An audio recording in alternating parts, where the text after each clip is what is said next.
On rêve tous de faire des créations comme ça, mais avant d'en arriver là, il faut bien commencer par connaître les bases. Et pour ça, revenons un peu en arrière. Pour maîtriser la 3D, il faut savoir maîtriser 5 choses basiques. Maîtriser le logiciel, maîtriser la modélisation, maîtriser les textures, maîtriser les lumières, et pour finir, maîtriser l'animation. On va voir ces 5 choses ensemble dans cette vidéo. On va voir les bases de Cinema 4D et comment bien démarrer avec le logiciel. Le logiciel que nous allons utiliser est le logiciel le plus utilisé par les professionnels de la 3D. Il fait clairement les meilleurs rendus et de manière super simple. On va voir les bases de Cinema 4D et comment bien commencer avec le logiciel. On va voir dans un premier temps les panneaux. Vous avez ici le premier panneau, la vue 3D, ce qu'on appelle le viewport. Comme sur les logiciels de 3D, il est en plein milieu du logiciel. Vous avez le panneau du gestionnaire d'objets ici. Si vous voulez créer un objet, une forme, vous allez la retrouver ici sous forme d'arborescence. Vous avez ici le panneau d'attribution de chaque objet, comme sa position et autres paramètres plus poussé. On a ici ce qu'on appelle la timeline, car on peut aussi faire des animations dans Cinema 4D et c'est ça sa plus grande force. La timeline se comporte en frames. Là on voit que c'est marqué 90 frames. Pour faire une seconde, il faut 30 frames. Donc 30 frames 1 seconde, 60 frames 2 secondes et 90 frames qui fait 3 secondes. Donc la timeline là a 3 secondes dans le temps. Mais on peut l'augmenter juste ici, on verra ça plus tard. Juste ici, on a le bouton play, le bouton retour en arrière ou alors en avant. On a ici les outils de déplacement d'objets, donc la position, la rotation et la taille. À ce niveau, on peut changer le mode de sélection d'objets. Soit on sélectionne tout l'objet, soit certaines faces de l'objet, soit certains filets de l'objet, donc les traits, soit certains points de l'objet. Pour sélectionner ces points, ça va être au niveau de la sélection qui se trouve ici. On a à côté les différents modes de rendu. Et pour revenir au niveau des objets, on a un code couleur. En bleu, on a la création des formes, donc les formes en 2 dimensions. Pour découvrir l'intérieur, il suffit d'appuyer longtemps sur la souris, clic gauche pour découvrir l'intérieur. On a différentes formes en 2 dimensions, un cercle, un arc, un rectangle, une étoile, une fleur, etc. Ensuite, juste en dessous, nous avons les formes en 3 dimensions. Pareil, il suffit d'appuyer clic gauche longtemps pour découvrir l'intérieur. On a le cube, le cylindre, la plane, disque, la sphère, capsule, etc. Et ensuite, on a en dessous ce qu'on peut appeler les presets, on va dire. Par exemple, si j'appuie à l'intérieur, on a la subdivision de surface qui va nous servir à lisser notre objet. On a également la symétrie pour pouvoir dupliquer en forme de miroir un objet. En dessous, on a par exemple le cloneur qui va nous servir à cloner en plusieurs fois les objets. Donc tout ça sont très utiles et on travaille énormément avec. À ce niveau-là, c'est pour ajouter encore une fois des presets de déformation. Et juste en dessous, nous avons l'endroit pour ajouter un ciel, un sol, un environnement, un background. En dessous, nous avons les caméras et en dessous, les lumières. Tout en haut, en appuyant une fois au niveau des settings, on a une fenêtre qui va s'ouvrir, les render settings. Alors, on peut opter pour un rendu standard ou alors un rendu en appuyant ici physical. Et là, ça va être les modes de rendu extérieurs qui vont pouvoir s'ajouter à Cinema 4D. On peut ajouter un mode de rendu, un plugin extérieur qu'on achète chez Maxon, qu'on va intégrer sur Cinema 4D et il va se retrouver ici. Donc là, Redshift, c'est un moteur de rendu qui est très efficace. Mais en standard, quand on a l'application Cinema 4D, le logiciel tout court, on a 2 sortes de rendu, soit le standard, soit le physical. Physical, c'est pour avoir un flou d'arrière-plan, notamment si vous avez 2 objets, un devant et un en arrière, comme une caméra réelle, une caméra donc physique, on va avoir un flou d'arrière-plan.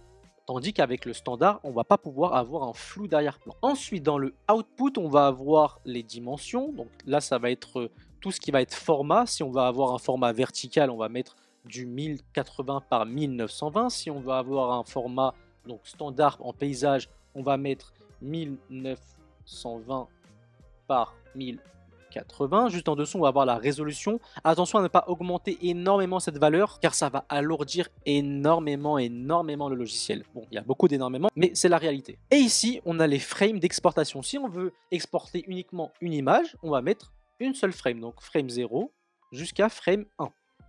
Ou alors, on peut appuyer ici, on met toutes les frames. Nous, on veut une animation de 0 jusqu'à la fin. Donc, on va mettre all frame, donc de 0 à 118, vu qu'il y a 118 frames juste en dessous. On a l'exportation qui est juste en bas dans le save. On a les différents formats ici. Moi, je vais vous conseiller le format DPX qui a la meilleure qualité. Petite précision, ça va sortir en séquence d'images et non en format vidéo. Pour sortir en format vidéo, il suffit d'opter pour le M4 ou alors le Move. Mais par contre, entre nous, la qualité est vraiment dégueulasse lorsqu'on le sort directement en vidéo. C'est mieux de le sortir en séquence DPX, donc ça va être des séquences d'images qu'on va ensuite regrouper dans un logiciel de montage. On a soit le PNG ou alors le DPX, qui est excellent le DPX. Donc, je vous le conseille pour avoir les meilleurs rendus. On va enlever tout ça pour naviguer dans le viewport, donc dans la vue 3D. On appuie sur Option, Alt pour Windows, clic souris gauche, on lâche pas, on maintient le tout et on se déplace. Là, ça va nous déplacer en rotation autour de la petite croix au milieu qui s'affichait. Là, il n'y a pas de croix. Si je mets Option Alt pour Mac, clic gauche et je me déplace, vous allez voir qu'il y a une sorte de croix au milieu. On va se déplacer autour de cette croix. Pour se déplacer de gauche à droite ou alors de haut en bas, il suffit d'appuyer sur Option Alt pour Windows et clic molette de la souris. On maintient le tout et on se déplace gauche à droite, de haut en bas, ou alors on peut faire même un cercle. On peut se déplacer de gauche à droite. Donc là, ça va être un déplacement en X, Y, Z. Pour zoomer et dézoomer, on appuie sur Option, Alt de nouveau pour Windows et clic droit de la souris et on maintient le tout, on déplace la souris, ça va nous zoomer ou bien dézoomer. Si vous avez horreur des raccourcis, il y a les 3 petits modes de déplacement, donc la rotation, déplacement gauche à droite ou alors zoom et dézoom ici. Là pour se déplacer de gauche à droite, ici pour zoomer ou dézoomer et ici pour la rotation. Avant de continuer, si vous avez envie d'apprendre la 3D, que vous soyez débutant ou expert, pour pouvoir faire ce genre de réalisation et pouvoir facturer vos clients à plus de 1000 € le projet, cliquez sur le lien dans la description et on reprend. Pour ajouter une forme, c'est très simple, on a vu que c'était à ce niveau-là, donc le code couleur bleu. Donc par exemple, un cylindre, on appuie longtemps, on va au niveau du cylindre et on relâche le clic. On voit que le cylindre s'est bien ajouté au niveau du gestionnaire d'objets, mais aussi dans la vue 3D. Maintenant, dans le gestionnaire d'attributs, on voit qu'il y a plusieurs panneaux, plusieurs onglets qui s'est ajouté. Par exemple, si j'appuie dans le vide, on voit que le gestionnaire d'attributs est vide, mais pour pouvoir afficher son contenu, il suffit de cliquer au niveau du gestionnaire d'objets, le cylindre. Et maintenant, on voit que dans le gestionnaire d'attributs, les onglets sont réapparus. On voit qu'il y a plusieurs onglets, notamment l'onglet coordonnées. C'est là où va être les positions, les rotations, la taille, par exemple la position en X, la position en Y et la position en Z. La rotation à ce niveau-là, la rotation comme ça, CTRL Z, CTRL Z, CTRL Z, ou bien la taille en X, la taille en Y ou la taille en Z. Pour afficher les petites lignes qu'il y a juste ici, il suffit d'appuyer sur Display dans l'onglet Display et juste en dessous Guru Shading Line. Et là, ça va s'afficher toutes les lignes. On va voir l'onglet Objet. Là, va y avoir le radius, donc ça va être le rayon de l'objet. Ça va être le height, donc la hauteur de l'objet. Et là, ça va être les segments. Les segments, c'est là où on va jouer avec les formes. S'il y a 0 segment, ça fait un triangle. Si on ajoute des segments, on voit que ça va rajouter des lignes pour lisser tout ça. Par contre, si vous voulez lisser au maximum et donc mettre la rotation segment à son maximum, ça va alourdir énormément le logiciel et tout va cracher. Donc, je vous conseille de mettre 8 ici. On va mettre également 8 à ce niveau-là. Ça va nous faire une sorte pratiquement d'octogone, mais ça va nous aider pour la modélisation, vous allez voir.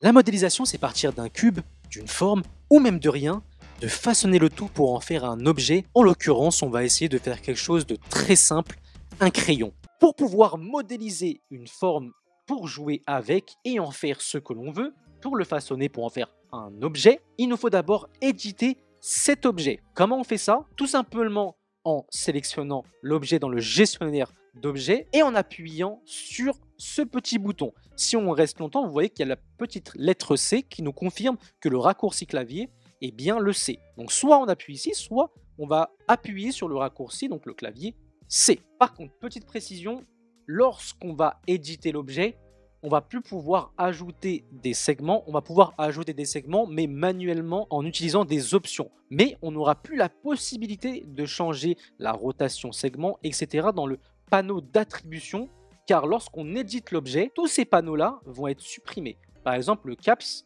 si on décoche, on voit que le caps veut dire le couvercle. Donc là, le couvercle, on l'a enlevé. Mais moi, je veux qu'il y ait, donc je le remets. On voit qu'il y a le filet à ce niveau-là. Le filet, ça va servir à arrondir les bords. Par exemple, là, on voit que ça s'est grandement arrondi maintenant. Mais moi, je veux pas ça, donc je vais enlever le mode filet. Comme je vous le disais, pour éditer maintenant l'objet, on va cliquer sur cylindre, aller ici, et maintenant, regardez bien le gestionnaire d'attributs.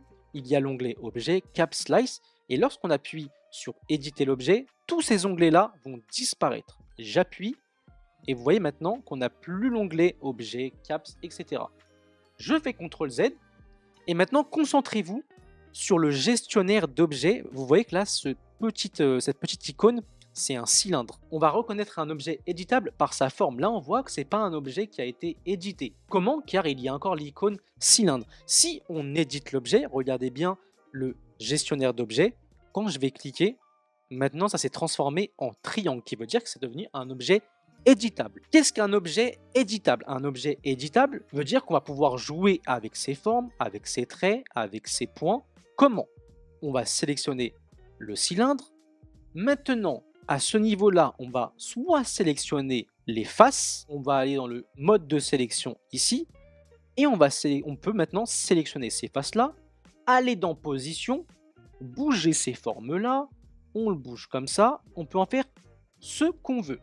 On peut également jouer avec ces traits, aller dans le mode de sélection, sélectionner un trait, par exemple ça, je vais aller dans position, je vais changer la position. Bon, ça n'a pas grand intérêt, mais on peut maintenant jouer avec ces formes, ou alors avec les points.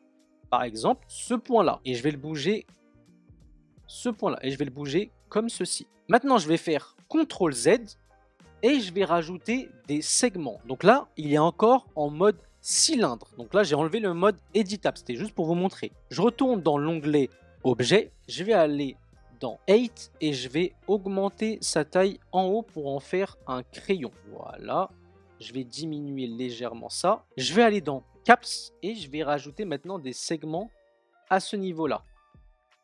Et je vais en rajouter 3, c'est parfait. Je vais maintenant le rendre éditable et maintenant je vais aller le monter en l'air. Pour ça, je vais choisir le mode modèle, la position et je monte tout. Parfait. Maintenant, je vais aller choisir le mode de sélection en point. Je vais sélectionner ça. Je vais sélectionner le point. Et maintenant, je veux sélectionner tous les points, mais j'ai pas envie de faire en appuyant sur Shift un par un. Donc, ce que je vais faire, c'est aller dans le mode de sélection, Loop Selection, qui veut dire la sélection en boucle. Et maintenant, on voit que ça sélectionne en boucle. On appuie sur Shift et on sélectionne. Et on sélectionne. Ensuite, je vais aller monter tout ça. Ensuite, pour désélectionner, je reviens dans la boucle sélection. J'appuie maintenant sur commande CTRL sur Windows. Je désélectionne. Et je vais aller encore une fois monter ça.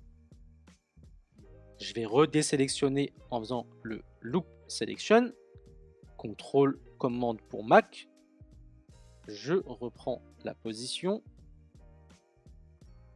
Et voilà, j'en ai fait un crayon très basique. Je vais aller maintenant vers le bas. Je vais rajouter ce qu'on appelle un bevel. Je m'explique. Je vais aller sélectionner les traits ici, donc les edges. Je vais aller sélectionner le mode de sélection Loop Selection. Je prends ça. Et maintenant, à chaque fois, c'est la même mécanique. On sélectionne l'objet. On sélectionne le mode, donc la face, les traits, les points, ce qu'on veut. Là, en l'occurrence, c'est les traits. On prend le mode de sélection qu'on souhaite. On sélectionne. Et ensuite, on modifie dans ce panneau-là, soit la position, soit la rotation, soit la taille. Si je change la taille, ça va faire quelque chose comme ça. CTRL Z. Ou alors, il y a d'autres options à ce niveau-là. Et moi, justement, je vais utiliser le bevel qui va nous servir à arrondir les bords. Et maintenant, en appuyant dans le vide, en maintenant, on voit que ça arrondit tout ça. Et dans le gestionnaire d'attributs, on voit il y a plusieurs panneaux maintenant, dont subdivision. Et je vais prendre plein de subdivisions pour pouvoir lisser les rebords. Là, je peux exagérer un tout petit peu. 13, ça m'a l'air pas mal. Par contre, lorsque je vais désélectionner, par exemple, je vais appuyer dans le vide, je vais pas pouvoir retourner en arrière et avoir le gestionnaire d'attributs. Ça va nous donner quelque chose comme ceci. Et voilà, on a fait un crayon très basique. La texture, c'est la peau de l'objet. C'est là où l'objet prend vie et où le réalisme va faire son entrée. Maintenant, on va ajouter de la texture, de la matière au crayon. Pour ça, on va aller dans le panneau des matériaux à ce niveau-là où est-ce qu'il y a la petite bulle, on dirait. On appuie une fois et là, il va y avoir le petit plus pour ajouter un matériau. On appuie sur le plus. On voit qu'un nouveau matériau s'est ajouté. On va double-cliquer sur le matériau et là, il va y avoir plusieurs onglets. Donc, l'onglet Color pour changer la couleur. Il y a l'onglet réflectant, l'onglet color et l'onglet réflectant, ça va être les onglets les plus utilisés dans Cinema 4D. Là, on va ajouter les reflets. Par exemple, si je désélectionne la réflectance, regardez que là, il y a un petit reflet. Si je le désélectionne, on voit maintenant qu'il n'y a aucun reflet. Si j'appuie, on voit qu'il y a des reflets. On va pouvoir simuler du plastique, du carton, du métal, etc. On se retrouve dans Color. On va aller ajouter 97, 75 et 200 pour avoir un petit bleu pour faire tout le crayon à ce niveau-là. Pour maintenant l'ajouter, il suffit juste de prendre ça et de le glisser à ce niveau-là dans le cylindre. Et on voit que tout s'est ajouté en bleu. Maintenant, on va faire CTRL-C, CTRL-V pour dupliquer le matériau, on double-clique sur le nouveau matériau, on va double-cliquer, on va aller sur Color, on va ajouter 93, 45, 36 pour faire le bout du crayon. Maintenant, moi, je veux ajouter la couleur uniquement ici. Comment je fais? Je ferme ça, je vais aller sélectionner l'objet, je vais aller sélectionner les faces, je vais aller sélectionner le mode de sélection Loop Selection, et maintenant, je vais sélectionner celui-là, ensuite Shift celui-là, et j'ai juste à glisser-déposer le matériau ici. Et on voit maintenant que ça a l'ajouté juste à ce niveau-là. Donc je vais laisser ça comme ça pour avoir du bleu ici, ou alors je peux même rajouter du noir ici, mais je vais laisser en bleu, et je vais aller ajouter du noir à ce niveau-là.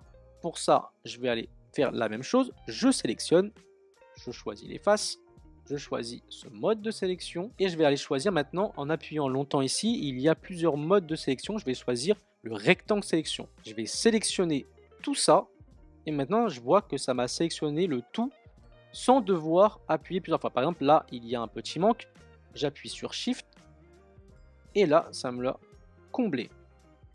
Je vais maintenant créer un nouveau matériau. Je vais cette fois-ci ajouter du noir, donc j'ai juste à glisser ça ici et ça m'a fait du noir pur. Et j'ai juste à glisser déposer comme on l'a vu à ce niveau-là. Et on voit maintenant que ça nous a fait un petit crayon assez sympa. Pour moi, la lumière, c'est l'une des parties les plus importantes avec les textures. C'est là où on va mettre en avant l'objet avec de belles lumières et de belles ombres. Si on fait un rendu, on s'aperçoit que la lumière de Cinema 4D, par défaut, est allumée. Elle est allumée par défaut lorsque aucune lumière a été ajoutée au niveau du gestionnaire d'objets. Donc s'il y a 0 lumière, la lumière de Cinema 4D est allumée par défaut. Mais par contre, cette lumière-là de Cinema 4D, par défaut, elle est hyper moche, non réaliste, car elle est partout uniforme. Alors que normalement, plus on s'approche de la lumière et plus ça va être éclairé, moins on s'approche et moins on va être éclairé.